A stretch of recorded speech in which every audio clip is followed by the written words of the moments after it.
There we go. So now, and then I'm going to do it, I'm going to highlight me. Spotlight, what's called, so you get to see me. And then I'm going to adjust the camera here. With these smaller flies, I got a magnifier here that will help you see a little bit better what's going on. So this is a size 12 dry fly hook. What we're going to tie is called a black gnat. And there's minor variations to them, but this is a basic one. It has the traditional style is an upright duck quill wing. This one actually has goose quills. It can have a red tail or a black tail. The wings could be dark or they can be light in color. The duck quill ones, that was goose quill. The duck quill ones are these, they're lighter in color. And that's a size 12. And then this guy here is a size 14. And these are kind of funny wings. They're from a feather I found at Michael's. Didn't work quite as well as I hoped. So that's the hook is I'm going to tie on as a size 12 so you can see what's going on. The tail, we can either use the long fibers off the end of a saddle hackle to make a black tail. So you'd pick these ones here off the back end of the saddle hackle and tie a bunch on there. For the red-tailed ones, I'm using you can use any red fiber, but I'm using these guys here, which are a dyed golden pheasant in red. The body is simple Antron dubbing, black, no rib or anything, just very fine Antron dubbing, so you can make a nice tight dubbing noodle. The hackle is a black saddle. This is a Howard's hackle, one that I acquired many years ago. And it's actually got really nice, fine hackle. And you want to choose a hackle that has barbules on it that are about a little over 1 and 1.5 times the gap of the hook. So if I do this, you can see how they stick a little bit down below the point of the hook. So I've got this trimmed down to the point where that's about the size of hackle I'm going to use. So the first thing we'll do is we're going to tie on, I'm using 8/0 thread, and it's black. So I'm going to start right behind the eye and a couple of wraps behind the eye to close that little gap where the wire bends around. And then I'm going to just wrap in tight turns. And for the beginners on this, you'll see I hold the tag end of the thread up for a while, and I just wrap over top of it gently. And what happens is at this angle, that tends to force the thread down the angled thread and makes nice touching wraps all the way down the hook shank. And I'm going to wait till I get to the point of the hook, and then I'm going to trim those off, trim the tag end off. And I'm going to continue wrapping down the hook shank until I get to where we call a bend, which typically on these dry fly hooks, the bend is right where the point of the barb used to be, right where the barb used to be. I've debarbed the hook already.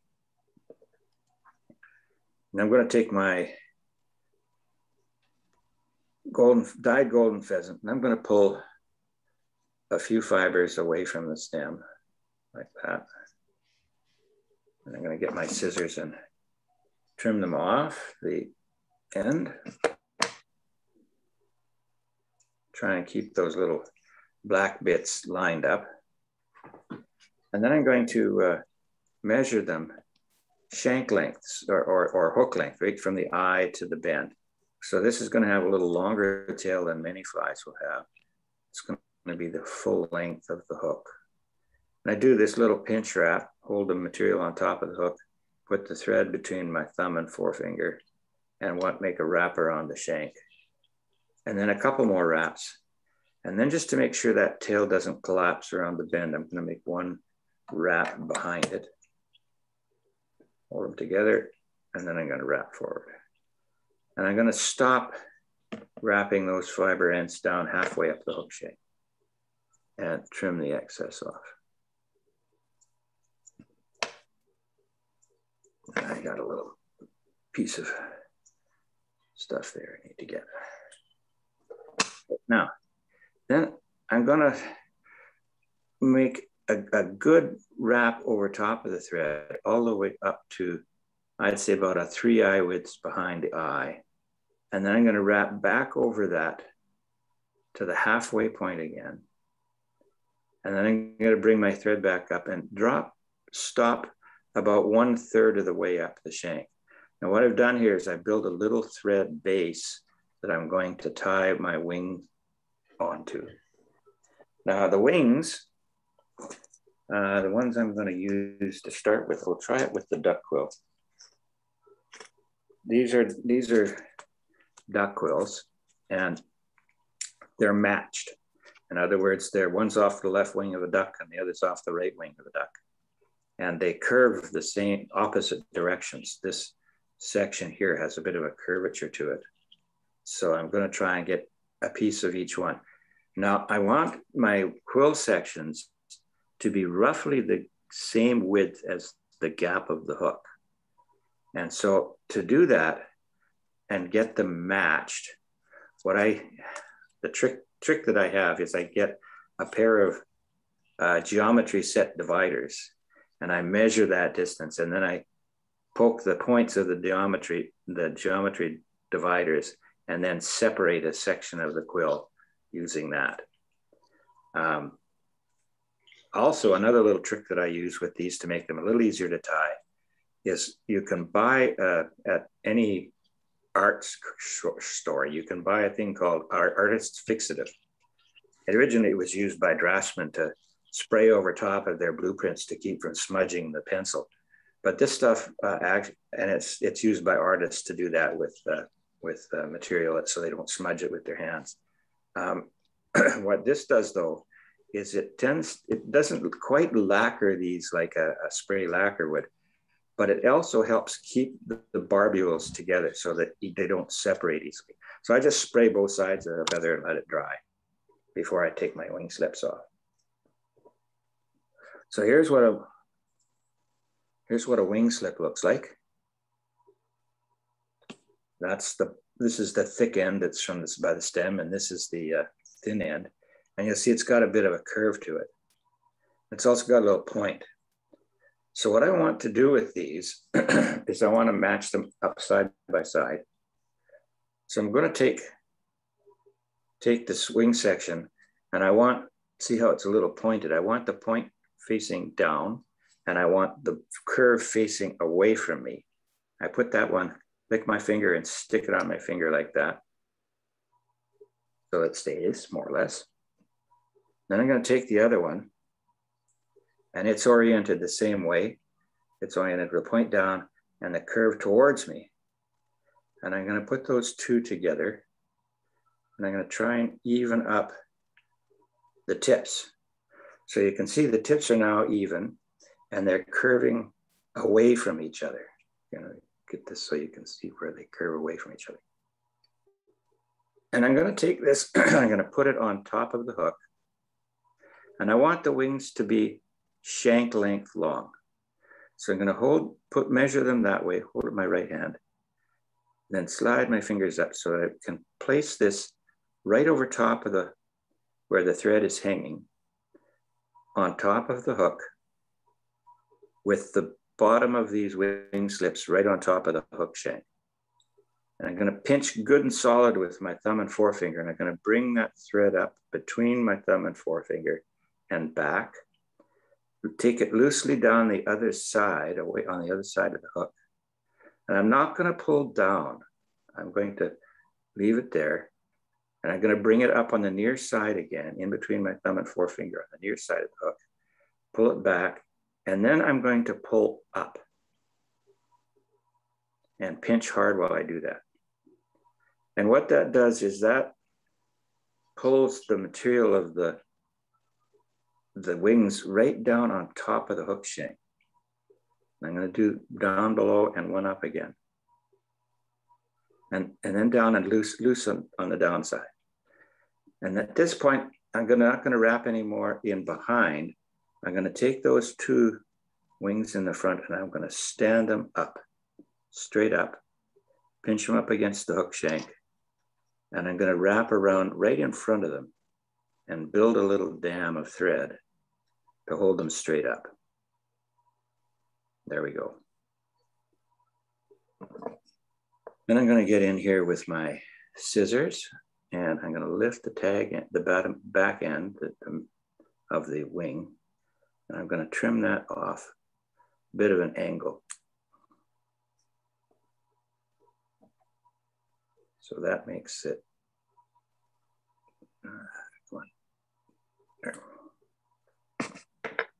and once again, I'm going to try and stand these guys up. And I'm going to, from the front, I'm going to take my thread up in between the wings and down the back gently to separate them. And I'm going to go in behind and I'm going to do the same thing the other way from the back to the front and pull down, and that will separate the two wings. That didn't work. There you go. Pull them upright and wrap in front. So there's your duck quill wings. Then I'm going to come behind them and I'm going to wrap down the butt ends of the duck quill. And bring my thread right back to where I tied the tails in. This is where I do the dubbing. And this dubbing is quite finely stranded, long strands, fine strands. And the trick with dubbing is don't use much. So I got a teeny little bit here on my finger, you can hardly see. And I'm just gonna spin that on the thread, nice and tight. Spread it out along the thread so that you can see it's here, if we can see that. Not very much thread on there, dubbing on the thread. And I'm gonna tighten it down so I get a nice little rope like that. Slide it up to the hook shank. And I make it my first wrap of dubbed thread right in front of the tail. And then I'm going to make a fairly skinny dubbed body. I don't need a whole lot of dubbing. I don't need a big fat body here. I need just a teeny bit more. And again, very small amounts of dubbing. I'm going to bring this up so that it's just behind the wings.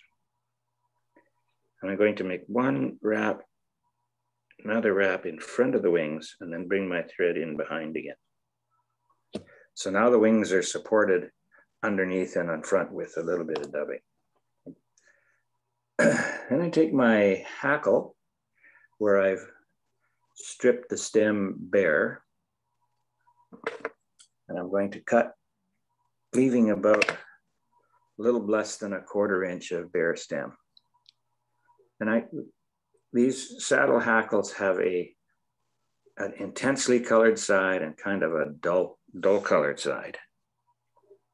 And they tend to be curved away from the intensely colored side. What I want is I want that curve to face forward. So I'm going to tie this on with the dull colored side facing me. And I'm going to get down here and get just that little bit of stem on the near side of the hook, right behind the wings.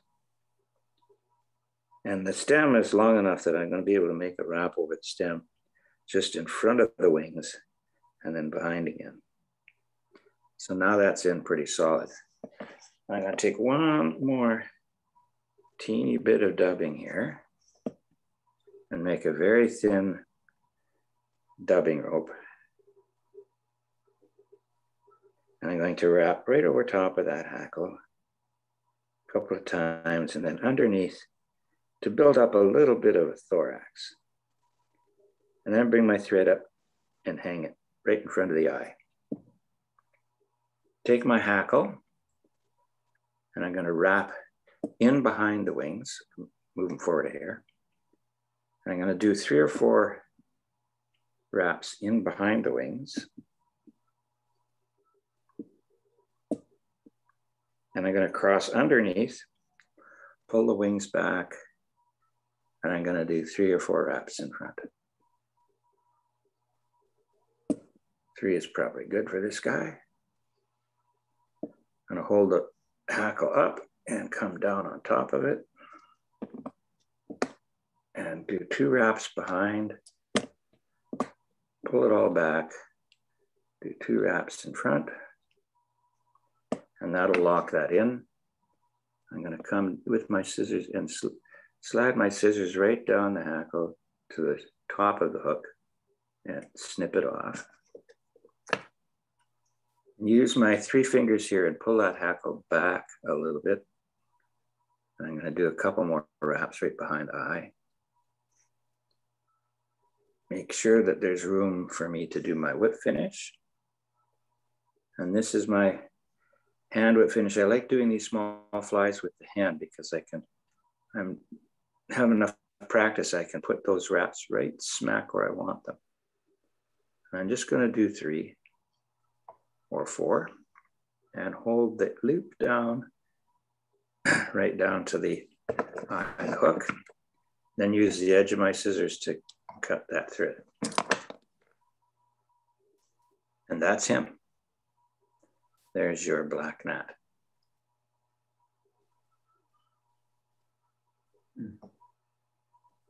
So that's it.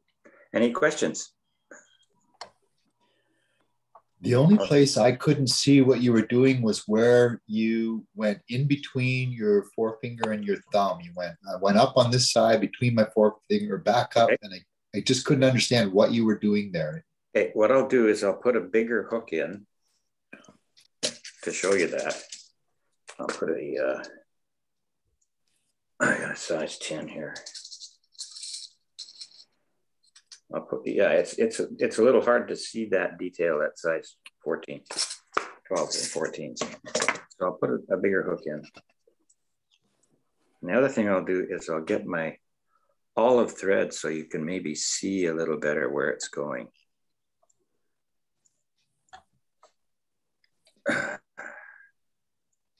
So I'll put the thread on the, actually let's use the black thread because it is more visible against my shirt.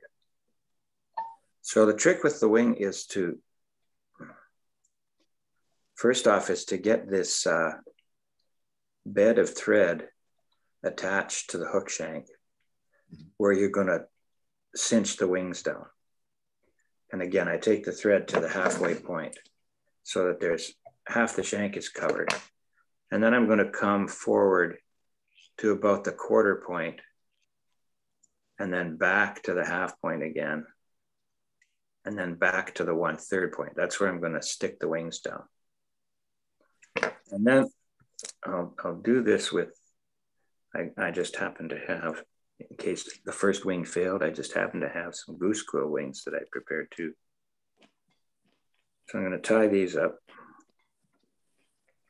even up the tips, measure the length of the shank, and then lay that measurement right where the thread is. Now, I'm going to pick these in between my thumb and my forefinger, and I'm going to squeeze them down really good, like that, so you have the V. And then what I'm going to do is when I start wrapping, I'm going to bring the thread up on the inside between my thumb and the quill, and then down on the far side of the hook between my forefinger and the quill. Okay. And and then bring it back up on the near side, underneath the hook and up on the near side, between the thumb and the quill. And then I'm going to pull up. If I pull down, and the other thing to do with this too is make sure that your quills are parallel to the hook shank when you tie them down. So I'm going to put those thumb and forefingers right smack where the thread is hanging and make sure the length is right. So up on the near side between my thumb and the quill, pulled back a little bit so that it's pinched between those. So you can hold the thread and the quill with those two fingers up against the hook shank. Down the far side between the forefinger and the shank and the quill, but don't pull down. If you pull down, that wing will roll over the hook shank. Then bring it up the near side, back in between, and then pull straight up. Then loosely down the far side again, pull to the back a bit, up the near side, between thumb and quill, and pull up again. And don't wrap over top of the butts at this point. I'm just going to loose it there. Then I'm going to pull the wings up and do the wrap in front. And that's great. You just made that totally obvious. Thank you. And now you can see building this dam is going to hold those wings up. And if at this point, when I trim back here at an angle, if I hold this tail end up and trim at the angle where the scissors are almost parallel to the shank, you don't end up with a huge bulk of feather in behind. And then I can bind those butts down to secure the wings. And again, I want to make sure that they're standing up. I need a little more thread in front to make them stand up. And I just need to pinch them hard when I do this so they don't split. And this is when I take the thread from the front to the back between the quills gently and pull down lightly. And then I'm going to do it the other way, from the back to the front, down between the wings. And all that does is separate them out a little bit. And now those skewed a little bit, they went to one side. So I just make sure they're vertical and cinch them down. So that's how you attach quill wings. Thank you. That was an excellent review on that. Good, good. Let's tie that off. Okay, now Florin is up.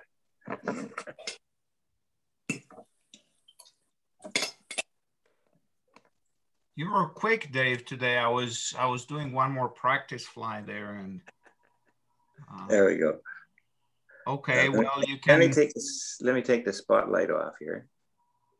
There you go. And I can do. Yeah, you don't need me to spotlight you. You can. You do that. No, no, I don't. I'm okay. I'm just sharing screen. There's no need for spotlighting. Good. This is, yeah, I'm getting greedy here. I'm doing size 14s or 16s, whatever these hooks are. So I'm just going to do the whip finish on this fly. I got some pesky fibers sticking around here. And well, unlike Dave, I have a lot of practice using a whip finisher. And that's the only way I can place the wraps exactly where I want them. And that is what I'm going to do. But it's basically same old trickery. You want the wing to stand up. You do a bunch of wraps in front of the wing. You lift the wing up and then just do a clean whip finish between the eye and the wing. And of course, in order to make this work, you need to make sure you left yourself about an eye width gap. So this is a tiny little tom-tom. Now, what I'm going to do is on a more reasonable size 12 hook. People are known to do this in sizes 8 and 10. To me, a size 8 fly is a monster. And I'm not going to do that. I guess Alberta fish don't like flies that big, maybe. You're not into saltwater fishing yet. Yeah, I suppose if you're, depending what you're using the size 8s for, I don't know if, now I'm gonna put a question to the experts out there. I know there are lots of you. Do you fish the size 8s for trout on streams or for other quarry? Size 8 trout on streams. And, Also, bigger rivers, just so I can see them when I got them out on my long casts and whatever. And, you know, it's worked for me. I've fished them for 30 years like that. Yeah. And when I get onto lakes, I end up tying them smaller. Okay. So I'm going to go back to my stash of hooks and tie some in bigger sizes because I do have bigger hair. So what I'm going to use now, the thing is, this fly is going to look differently depending on the hair you're using. Yeah. And I have a big selection of hair here. I have some, this is some very nice elk hair, long straight fibers, and this is fairly coarse hair, so it's got good floatability, and it's pretty tough stuff too. Then I've got some dyed deer hair. This is officially called a chartreuse, but by the time you're done tying with it, you'll be mostly using the tip part of it, which is more of a light olive color. And then I've got something that makes very nice flies, but it's unfortunately a little too delicate. This is some bleached deer hair. Again, very nice and straight. And what you can tie with this is highly visible, and I haven't tried this, but I have a feeling this is gonna work well. And I'm gonna tie myself a bunch of them. So they're all white, and the only color you put in is from the thread. So you choose whatever color thread you want. Here I chose a light olive. And this looks like a fishy fly to me. So vary the colors of threads and vary the kind of hair you're using. And what you end up getting is a rather different looking beast. Okay, for thread, I suggest using either a 6/0, or if you go down to finer thread, I would recommend using something like a uni thread, which is not going to cut your hair too badly. I've been trying some of this with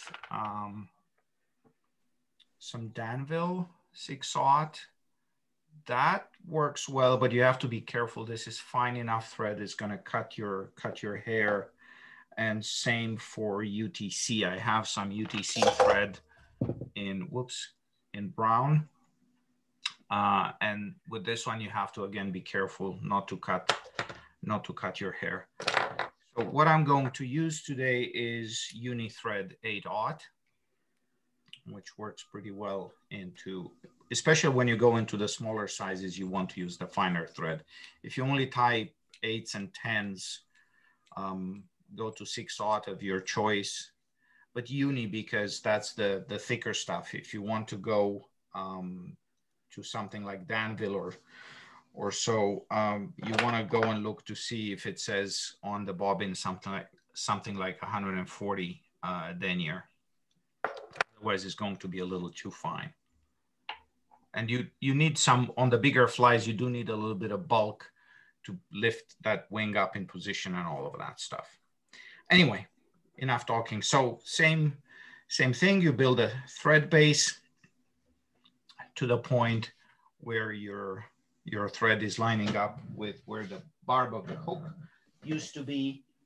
And you grab the first clump of hair for the tail. And just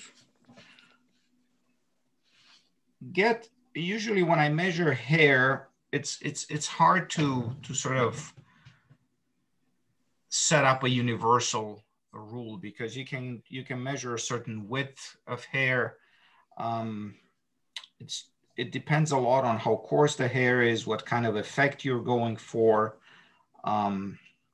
You want this to be, you know, reasonably bushy.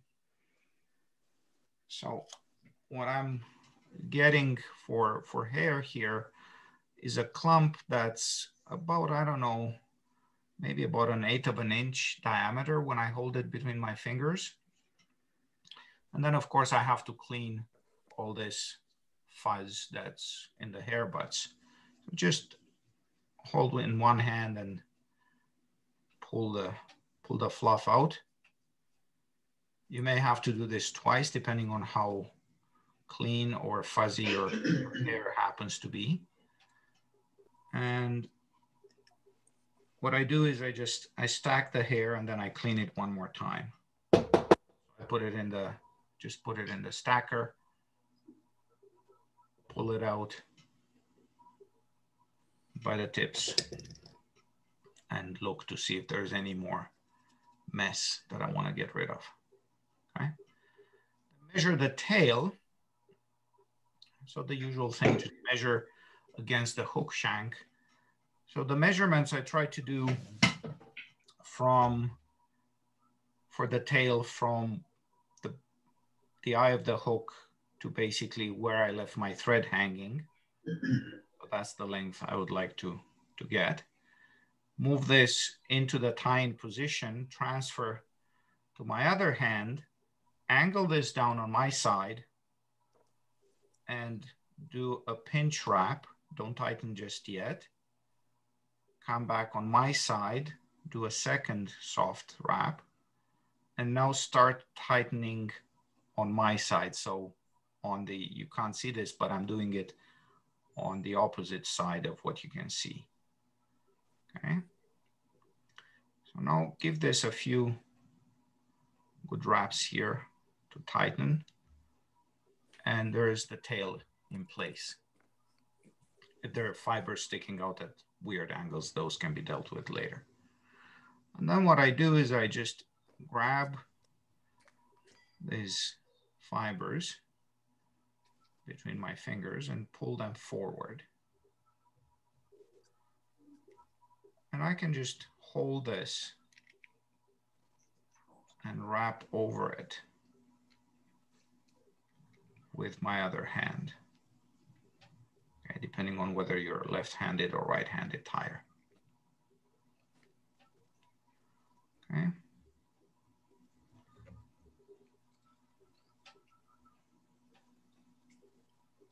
Just trim this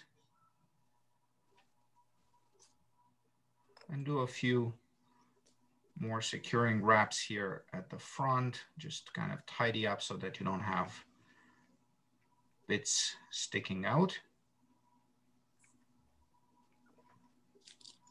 And then I like to go back and don't go too hard here. You want to make sure that this is nicely secured to the hook. And you're also creating a little bit of a banded, mottled color on the bottom, right? So the idea here is to just use thread and hair. Of course, you can use dubbing, you can use peacock herl, you can use whatever you want. But the idea of this fly is to keep it simple and just thread and hair. Okay, so bring the thread back to, and again, just make sure you leave yourself about an eye width. And I'm gonna go just a little bit further back because there will be some slippage when I tie the hair down. And get another clump of hair that's about the same size as the one used for the tail.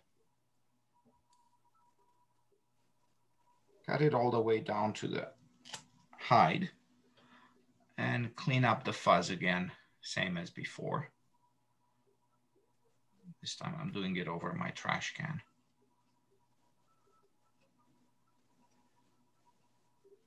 So when you tie with hair, you know, tie several dozen of all the hair flies that you need to tie, get the vacuum cleaner out and then go and tie clean patterns again.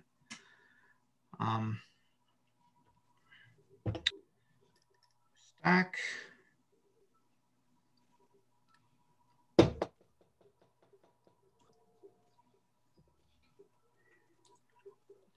Tidy up the hair again to see if there's anything else. If there are fibers that are too bent, if you have broken tips, things like that, you know, just get them out. So if this looks satisfactory to you, well, I still have a few that don't look very good. If the hair is kind of gotten out of alignment, just go and stack one more time. In real life, this is a much easier fly to tie. You just don't talk, you just tie it and it goes well. Okay, now I'm going to measure the wing. And in theory, at this stage, you would want 3 times shank length. So you need to start with fairly long hair. In reality, you're not quite, so the tail here is not, the body here is not quite full shank length.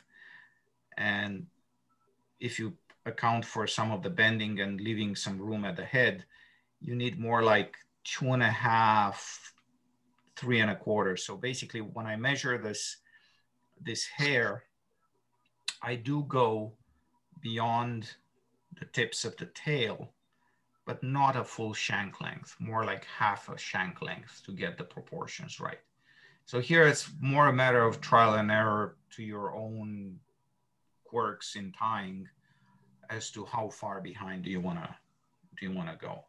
I find that this kind of gives me the sort of wing length that I'd like to have. Okay.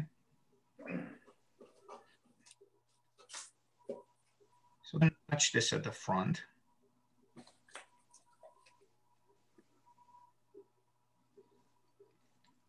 And start wrapping backwards. And here you can just do a series of widely spaced wraps because nothing much to happen. And then you can always tidy up as you go back. You bring the thread back forward. Now, before you do that, though, you want to clean up these butts. So just cut them off. And it looks like I might have been a little too greedy. I put a little bit too much hair here. Well, some of it will get compressed. Okay, so start wrapping back to the front. And in the process, you do compress this hair a little bit more. I want it to be compressed a little bit more because I have used a little bit, perhaps a little more hair than I should have. And then tidy up properly at the head of the fly. Okay. So you have to think about where exactly you want your wing to stand.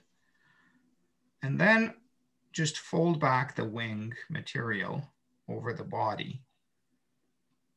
And the only thing here is to separate the wing from the tail. Okay.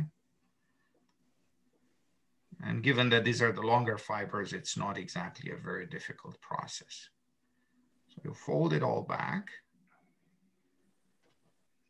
And now, again, you do a couple of soft wraps, and then you gradually, tighten to the point where you break the thread. Okay. Hey, now we learn the save. Yeah. Well, the thing is not to panic because nothing is happening. See, I let this go and it's holding. And you can see this is the frayed thread. I have a bobbin at the ready. And this is 140 denier. So this isn't going anywhere. Yeah. Do a couple of light wraps here. And the tidying up problem here will be to get rid of the frayed thread. So retighten the old thread, wrap over it a couple of times for safety.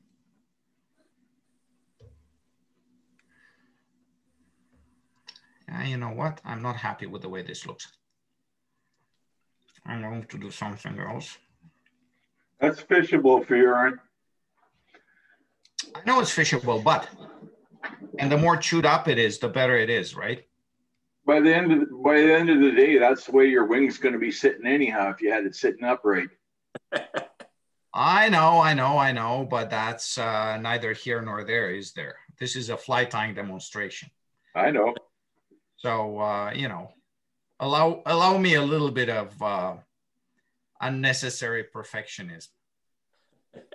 That's okay. I was waiting for it to twist on you, because a lot of times, depending on how much hair you've got on that back piece, it wants to twist as you start tightening it up.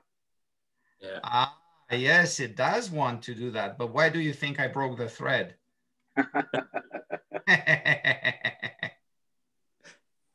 So I'm afraid you'll have to wait for the twisting a little longer. Okay. So now I got thread that's gonna do what I want it to do. Okay, so you've already heard I did use too much hair. And yeah, I agree. What can I say? I've been caught using way too much hair, and this is fairly thick hair, so this is. I don't think you can use too much on this pattern. Okay, so here's the issue. As you can see, at this point, the biggest challenge is to not have your thread slide too far down. But if you use enough brute force, see, Ira, no twisting. Lift the wing up. And this is good. Now I switch to the thicker thread because it's going to let me lift this up.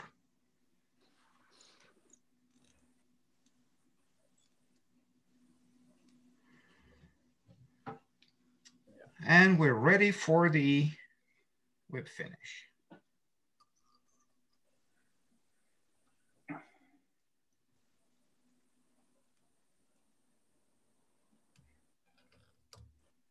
My usual thing, I do a second one.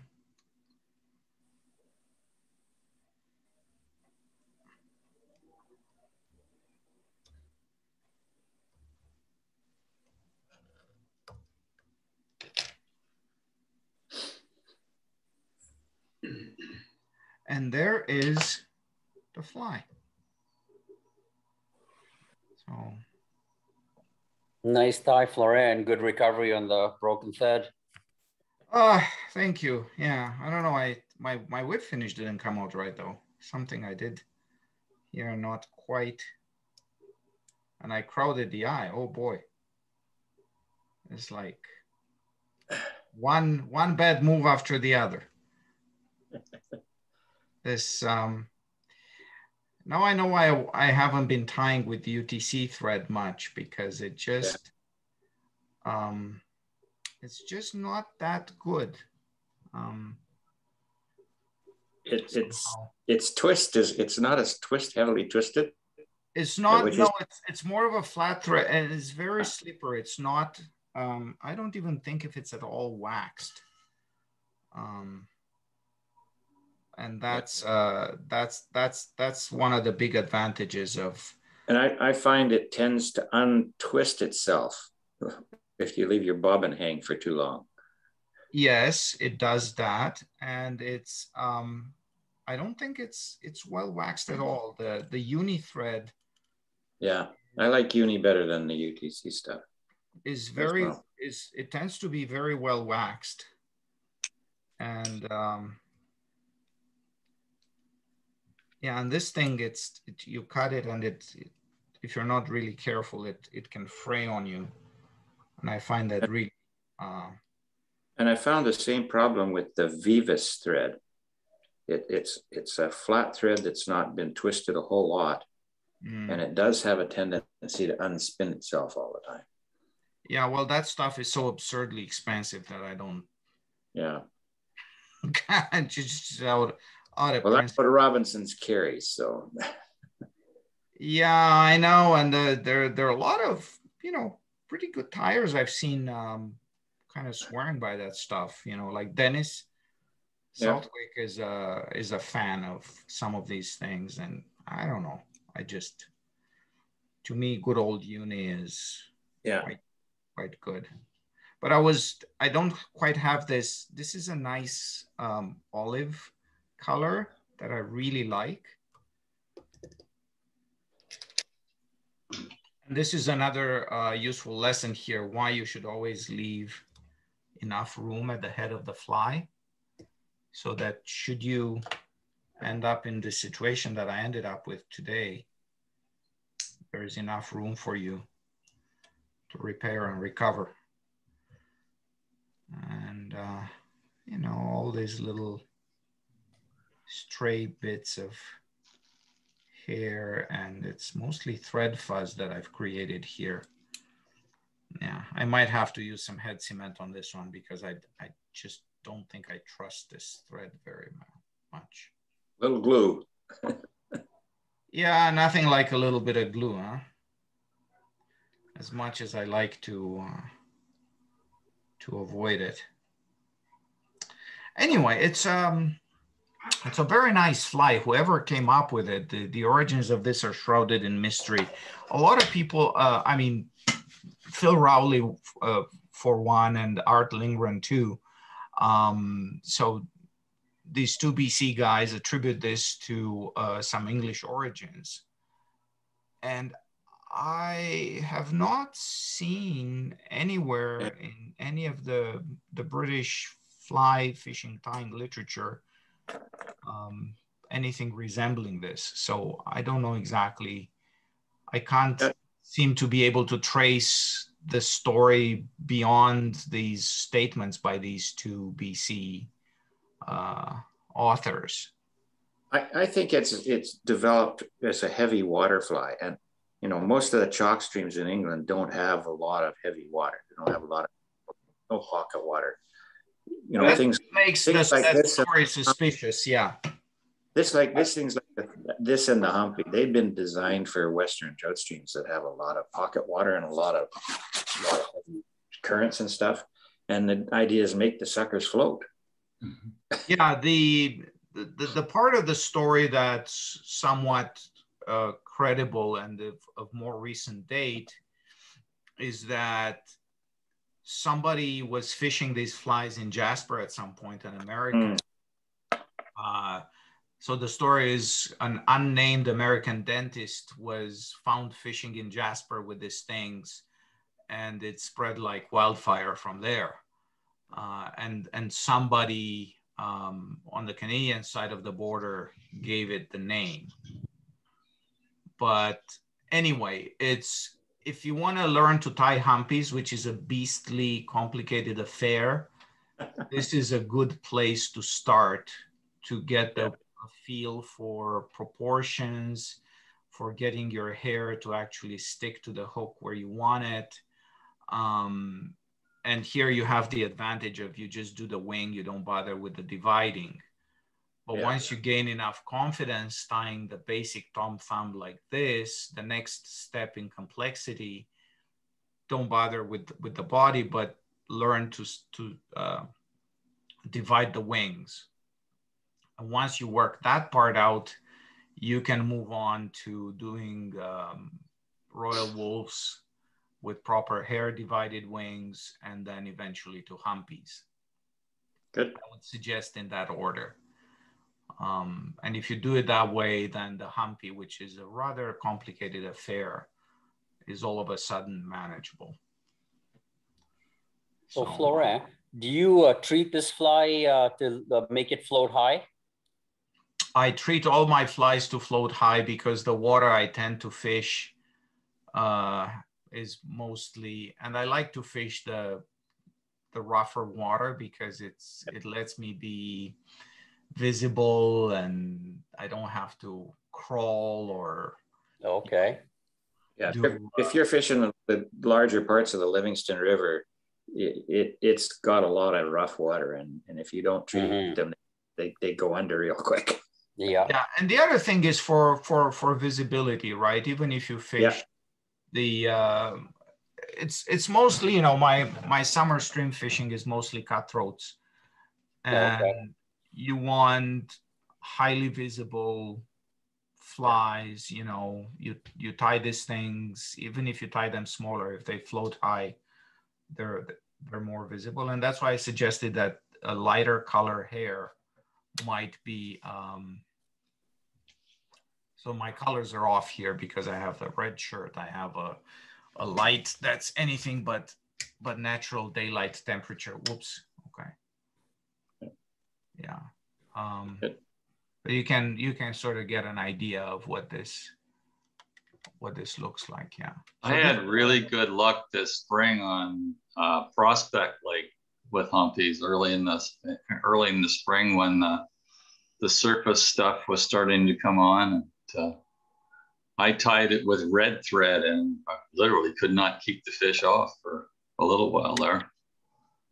Yeah, I think that the if you choose certain colors, you probably get you can do this as a good emerging chironomid imitation. And I guess if you have those